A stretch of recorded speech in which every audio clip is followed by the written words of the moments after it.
दुर्गा सप्तशती 8वां अध्याय रक्त बीजवध। महर्षि मेधा ने कहा, चंड और मुंड नामक असुरों के मारे जाने से और बहुत सी सेना के नष्ट हो जाने से असुरों के राजा प्रतापी शुंभ ने क्रोध युक्त होकर अपनी संपूर्ण सेना को युद्ध के लिए तैयार होने की आज्ञा दी। उसने कहा, अब उदायुध नामक 86 असुर सेनापति अपनी सेनाओं के साथ युद्ध के लिए जाएं और कंबु नामक 84 सेनापति भी युद्ध के लिए जाएं और कोटि वीर्य नामक 50 सेनापति और धौम्रकुल नाम के 100 सेनापति प्रस्थान करें। कालक, दौहृद, मौर्य और कालके यह दैत्य भी मेरी आज्ञा से सजकर युद्ध के लिए कूच करें। भयानक शासन करने वाला असुरों का स्वामी शुंभ इस प्रकार आज्ञा देकर बहुत बड़ी सेना के साथ युद्ध के लिए चला। उसकी सेना को अपनी ओर आता देखकर चंडिका ने अपनी धनुष की टंकार से पृथ्वी और आकाश के बीच का भाग गुंजा दिया। हे राजन, इसके पश्चात देवी के सिंह ने दहाड़ना आरंभ कर दिया और अंबिका के घंटे के शब्दों ने उस ध्वनि को और भी बढ़ा दिया। धनुष की टंकार, शेर की दहाड़ और घंटे के शब्द से पृथ्वी और आकाश के बीच का भाग गूंज उठा और इसके साथ ही देवी ने अपने मुख को और भी भयानक बना लिया। ऐसे भयंकर शब्द को सुनकर राक्षसी सेना ने देवी तथा सिंह को चारों ओर से घेर लिया। हे राजन, उस समय दैत्यों के नाश के लिए और देवताओं के हित के लिए ब्रह्मा, शिव, कार्तिकेय, विष्णु और इंद्र आदि देवों की शक्तियां जो अत्यंत पराक्रम और बल से संपन्न थी, उनके शरीर से निकलकर उसी रूप में चंडिका देवी के पास गए। जिस देवता का जैसा रूप था, जैसे आभूषण थे और जैसा वाहन था, वैसा ही रूप, आभूषण और वाहन लेकर उन देवताओं की शक्तियां दैत्यों से युद्ध करने के लिए आईं। हंस युक्त विमान में बैठकर और रुद्राक्ष की माला तथा कमंडल धारण करके ब्रह्मा जी की शक्ति आई। वृषभ पर सवार होकर हाथ में त्रिशूल लेकर महानाग का कंकड़ पहनकर और चंद्ररेखा से विभूषित होकर भगवान शंकर की शक्ति माहेश्वरी आई और मोर पर आरूढ़ होकर हाथ में शक्ति लिए दैत्यों से युद्ध करने के लिए कार्तिकेय जी की शक्ति उन्हीं का रूप धारण करके आई। भगवान विष्णु की शक्ति गरुड़ पर सवार होकर शंख, चक्र, सारंग, गदा, धनुष तथा शंख हाथ में लिए हुई आई। श्री हरि की शक्ति वाराही वाराह का शरीर धारण करके आई और नरसिंह के समान शरीर धारण करके उनकी शक्ति नरसिंही भी आई। उसकी गर्दन के झटकों से आकाश के तारे टूट पड़ते थे और इसी प्रकार देवराज इंद्र की शक्ति ऐन्द्री भी ऐरावत के ऊपर सवार होकर आई।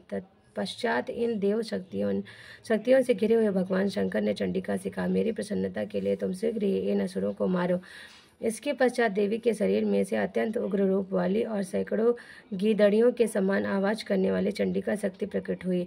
उस अपराजिता देवी ने धूमिल जटा वाले भगवान शंकर जी से कहा, हे प्रभु, आप मेरी ओर से दूत बनकर शुंभ और निशुंभ के पास जाइए और उन अत्यंत गर्वीले दैत्यों से कहिए तथा उनके अतिरिक्त और भी जो दैत्य वहां युद्ध के लिए उपस्थित हों, उनसे भी कहिए, जो तुम्हें अपने जीवित रहने की इच्छा हो तो त्रिलोकी का राज्य इंद्र को दे दो। देवताओं को उनका यज्ञ भाग मिलना प्रारंभ हो जाए और तुम पाताल को लौट जाओ।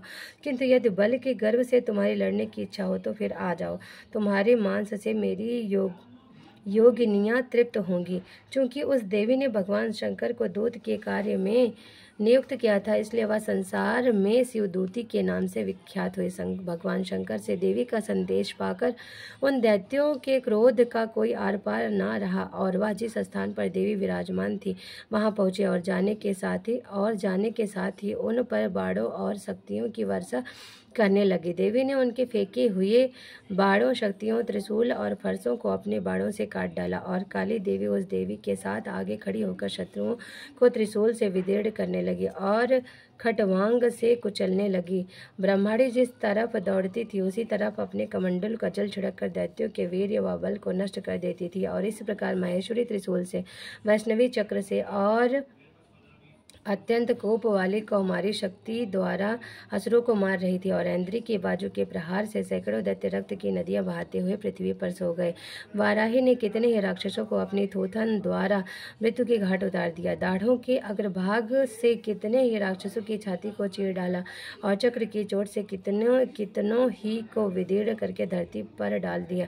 बड़े बड़े राक्षसों को नरसिंही अपने नखों से विदीर्ण करके भक्षण कर रही थी और सिंहनाद से चारों ओर दिशाओं को गूंजती हुई रणभूमि में विचर रही थी। शिवदूती के प्रचंड अट्टहास से कितने ही दैत्य भयभीत होकर पृथ्वी पर गिर पड़े और उनके गिरते ही वह उनको भक्षण कर गई।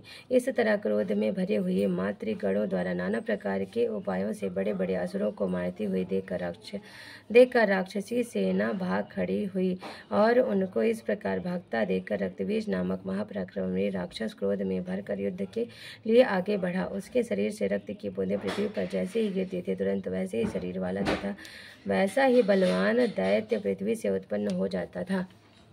रक्तबीज गदा हाथ में लेकर ऐन्द्री के साथ युद्ध करने लगा। जब ऐन्द्री शक्ति ने अपने वज्र से उसको मार डाला तो घायल होने के कारण उसके शरीर से बहुत सा रक्त बहने लगा और उसकी प्रत्येक बूंद से उसके समान ही बलवान तथा महापराक्रमी अनेकों दैत्य भयंकर रूप से प्रकट हो गए।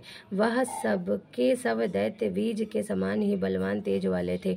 वह भी भयंकर अस्त्र शस्त्र लेकर देवियों के साथ लड़ने लगे। जब ऐन्द्री के वज्र प्रहार से उसके मस्तक पर चोट लगी और रक्त बहने लगा तो उसमें से हजारों ही पुरुष उत्पन्न हो गए। वैष्णवी ने चक्र से और ऐन्द्री ने गदा से रक्तबीज को चोट पहुंचाई और वैष्णवी के चक्र से घायल होने पर उसके शरीर से जो रक्त बहा उससे हजारों महाअसुर उत्पन्न हुए, जिनके द्वारा यह संपूर्ण जगत व्याप्त हो गया। कौमारी ने शक्ति से, वाराही ने खड्ग से और माहेश्वरी ने त्रिशूल से उसको घायल किया। इस प्रकार क्रोध से भरकर उस महादैत्य ने सब मात्र शक्तियों पर पृथक पृथक गदा से प्रहार किया और माताओं ने शक्ति तथा शूल इत्यादि से उसको जो बार बार घायल किया। उससे सैकड़ों महादैत्य उत्पन्न हुए और इस प्रकार उस रक्तबीज के रुधिर से उत्पन्न हुए असुरों से संपूर्ण जगत व्याप्त हो गया, जिससे देवताओं को भय हुआ। देवताओं को भयभीत देखकर चंडिका ने काली से कहा, हे चामुंडे, अपने मुख को बड़ा करो और मेरे शस्त्रघात से उत्पन्न हुए रक्त बिंदुओं तथा रक्त बिंदुओं से उत्पन्न हुए महासुरों को तुम अपने